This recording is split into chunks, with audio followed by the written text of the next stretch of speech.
आपण पाहत आहात प्रभावशाली न्यूज। आता प्रत्येक बातमी असेल प्रभावशाली।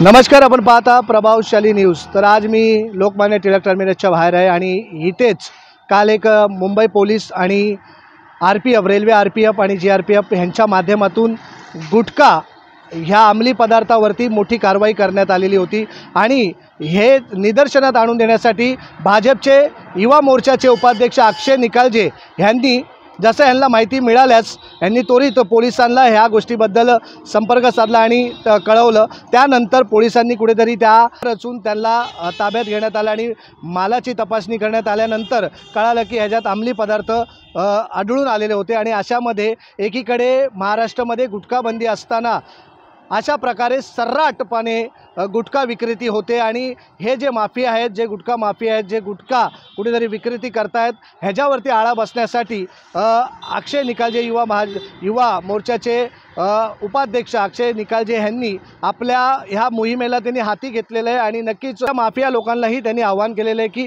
लवकरात लवकर हे बंद करावं, अन्यथा आम्ही आमच्या स्टाईलमध्ये तुम्हाला उत्तर देऊ। RPF थाना LTT में आज दिनांक 16 सितंबर 2024 को मिले तंबाकू, पान मसाला जैसे पदार्थ को जब्त कर अज्ञात व्यक्ति के विरुद्ध CR 9840224 US 163 रेलवे एक्ट के तहत की गई कार्यवाही।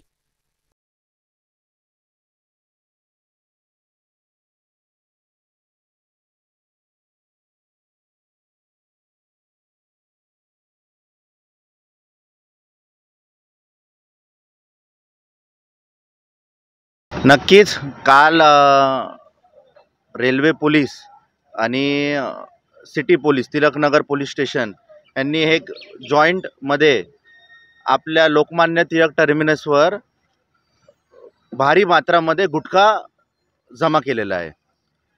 तर अनेक दिवसापासून आम्हाला ही खबर होती की इकडे अशी या गोष्टीची तस्करी होते। तर आम्ही प्रशासनालाही कळवलं।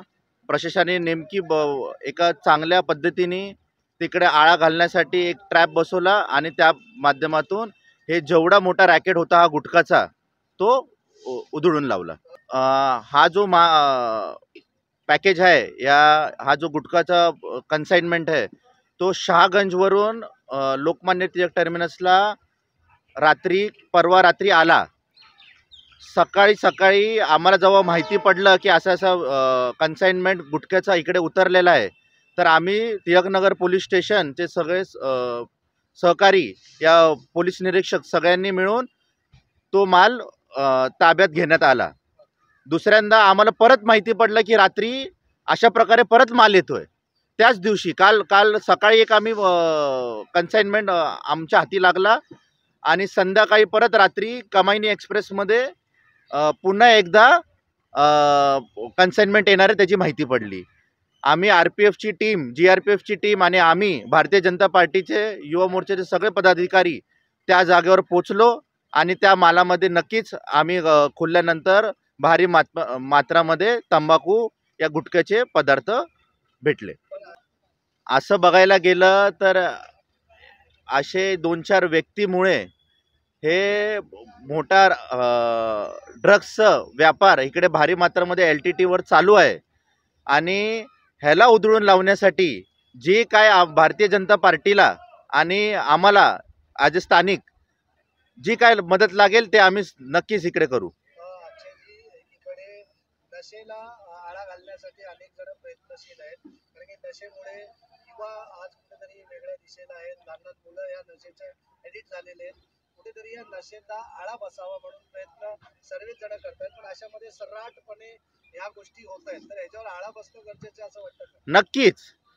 नक्कीच ह्याच्यावर आळा बसण्याचं फार गरजेचं आहे की एक वेळेस आपले युवा जे पोरं आहेत, युवा जे आपले नवीन येणारे पिढी आहे, ह्यांना हे ड्रग्स मुक्त करण्यासाठी आपल्याला 100% हे करणं फार गरजेचं आहे। माझी सरकाराला माननीय मी मुख्यमंत्री एकनाथ शिंदे साहेब, उपमुख्यमंत्री देवेंद्र फडणवीस साहेबांनाही एक पत्राद्वारे विनंती करणार आहे की असे जे व्यक्ती आहेत जे ड्रग्स फैलवण्याचं काम करतात, जे भारी मात्रामध्ये गुटखा, टॅबॅको जे पदार्थ महाराष्ट्रामध्ये आपले इल्लीगल आहेत त्याबद्दलचे जे काही गोष्टी चालू आहेत ह्यांचं वर कड़ीशी कडी कारवाई करावी.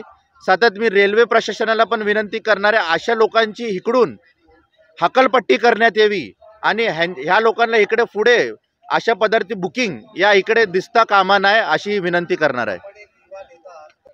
नक्कीच आम्हाला जेव्हा ज्या पद्धतीने अगर आम्हाला माहिती मिळते मी माझे सहकारी युवा मोर्चाचे सर्व पदाधिकारी पोलीस प्रशासन आम्ही नक्कीच त्या जागेवर जाऊन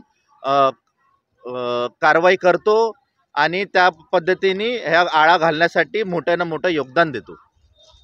गुटखा माफिया आणि ह्यांना एकच सांगणं इच्छित आहो, जर तुम्ही हे तुमचे काळे धंदे बंद नाही केले तर BJP युवा मोर्चा तुम्हाला त्यांच्या स्टाईलमध्ये समजवणारा सक्षम आहेत. दुसरं, या परिसरामध्ये आम्ही भरपूर ठिकाणे जात आहोत. या मोहीमला एकदम जबरदस्तपणे हातामध्ये घेतलेला आहे आणि गुटखा माफियाला संपवल्याशिवाय आम्ही काय स्वस्थ बसणार नाही.